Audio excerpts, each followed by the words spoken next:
आज का पहला पाठ गणना ग्रंथ अध्याय 21 पद संख्याएं 4 से 9। जब किसी को सांप काटता था तो वह कांसे के सांप की ओर दृष्टि डालकर अच्छा हो जाता था।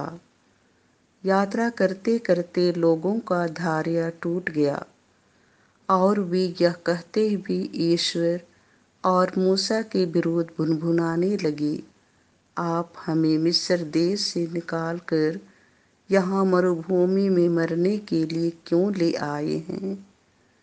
यहाँ ना तो रोटी मिलती है और ना पानी। हम इस रूखी सूखी भोजन से उब गए हैं।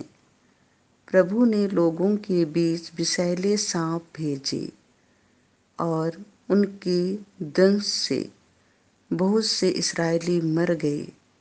तब लोग मूसा के पास आए और बोले, हमने पाप किया, हम प्रभु के विरुद्ध और आपके विरुद्ध भुनभुनाए। प्रभु से प्रार्थना कीजिए कि वह हमारे बीच में से सांपों को हटा दे। मूसा ने जनता के लिए प्रभु से प्रार्थना की और प्रभु ने मूसा से कहा, कांसे का सांप बनवाओ और उसे डंडे पर लगाओ। जो सांप द्वारा काटा गया वह उसकी ओर दृष्टि डाले और वह अच्छा हो जाएगा। मूसा ने कांसे का सांप बनवाया और उसे डंडे पर लगवा दिया। जब किसी को सांप काटता था तो वह कांसे के सांप की ओर दृष्टि डालकर अच्छा हो जाता था। यह प्रभु की वाणी है। आज का दूसरा पाठ फिलिपियों के नाम संत पौलुस का पत्र अध्याय 2 पद संख्याएं 6 से 11। उन्होंने अपने को दीन बना लिया है, इसीलिए ईश्वर ने उन्हें महान बना दिया है। यद्यपि यीशु मसीह ईश्वर थे और उनका पूरा अधिकार था कि वह ईश्वर की बराबरी करें, फिर भी उन्होंने दास का रूप धारण कर तथा मनुष्यों के समान बनकर अपने को दीनहीन बना लिया है। और मनुष्य का रूप धारण करने के बाद वह मरण तक, हाँ क्रूस के मरण तक आज्ञाकारी बन गए।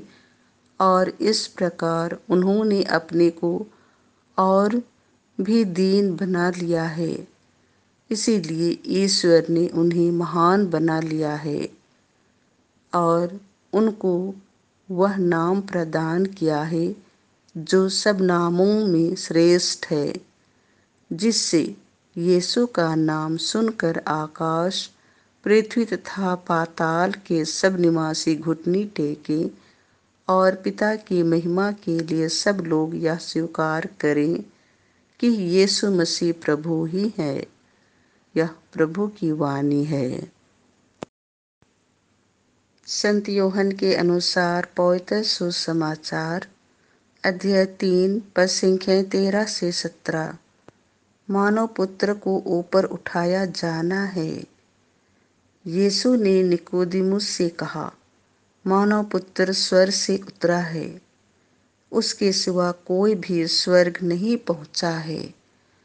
जिस तरह मूसा ने मरुभूमि में सांप को ऊपर उठाया था, उसी तरह मानव पुत्र को भी ऊपर उठाया जाना है, जिससे जो कोई उसमें विश्वास करे वह अनंत जीवन प्राप्त करे।